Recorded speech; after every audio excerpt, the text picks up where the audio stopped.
sport here on France 24. Now it's time for today's Asia Live.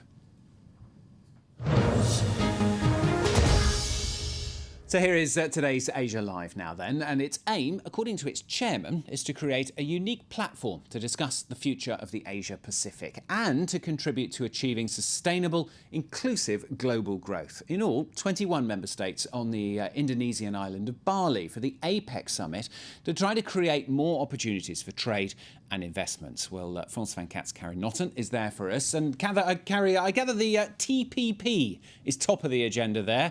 What on earth is the TPP? Tell us. Well, Stuart, you're totally right. The TPP is a Trans-Pacific Partnership, is actually a free trade agreement still under negotiation between 12 of the 21 APEC members. 12 countries which are at totally different phases of development because it goes from the United States to Vietnam. So, of course, the president of Indonesia, who is chairman of APEC this year, urged yesterday to fight protectionism very high in this region of the world, to lower even more barriers between members, which count for half of the world's wealth. We shouldn't forget that. But as some observers think, these talks won't be efficient if there's nothing concretely done. And the TPP is definitely the most concrete thing at stake in this summit. So what kind of agreement is it? Well, it is, according to specialists, the most complete agreement which has been drafted so far. Listen to Donald Campbell. He's the co-chair of a council focusing on Trans-Pacific cooperation. The TPP will be a very modern agreement. Originally, agreements covered trade in goods. Then they started to cover trade in services. This agreement goes beyond just goods and services. It goes into the area of intellectual property. It goes into the area of investment. And it goes into what we call behind the border issues. So it's not just about tariffs and border issues. It's about national policies that will promote growth. Donald Campbell there. Now, the driving force behind this Trans-Pacific Partnership, Carrie, US really. I mean, a pretty obvious way for Washington to expand its influence in the Asia-Pacific region. It's not just business there, though, is it? It seems to be a bit of a geopolitical aspect to it as well.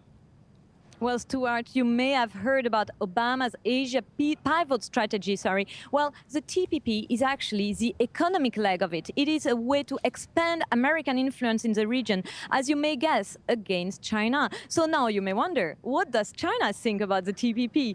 Well, I met yesterday with Zhang Litun, the chairman of China APEC Development Council, and he told me that considering the fact that TPP treaty explicitly forbids state-owned companies from taking part in TPP-related activities, well, the agreement would currently be too exigent towards Chinese national economy for the country to join.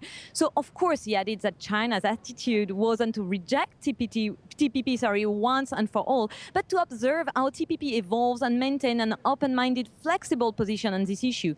But considering how state-owned enterprises are still so important in China, it could be a US strategy to avoid China joining too soon. And finally, Carrie, also attending that summit, there are many businessmen, investors as well. What's their take on the TPP free trade agreement?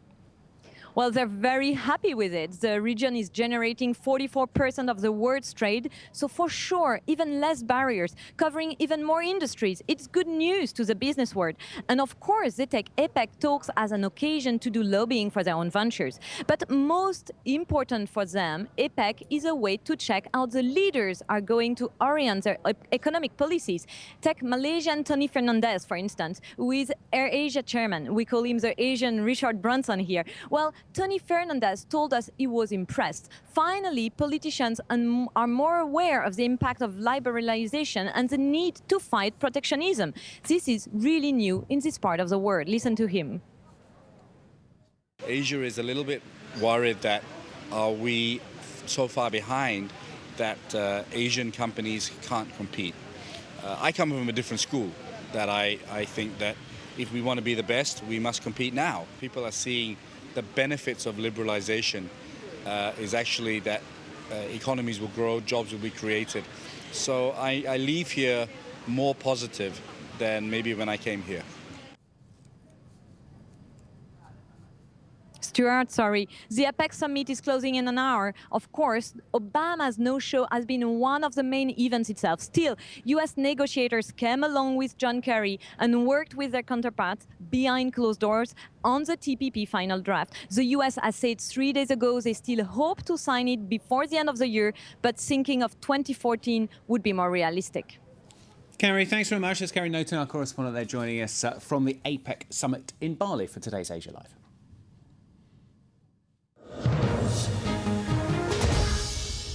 That's all from me for now. I'll be back, of course, in another hour with another Live from Paris. Catherine Nicholson, though, here with the next hour. All the latest from Egypt, plus a lot more as well. So don't go away yet. Stay tuned to us here at France 24.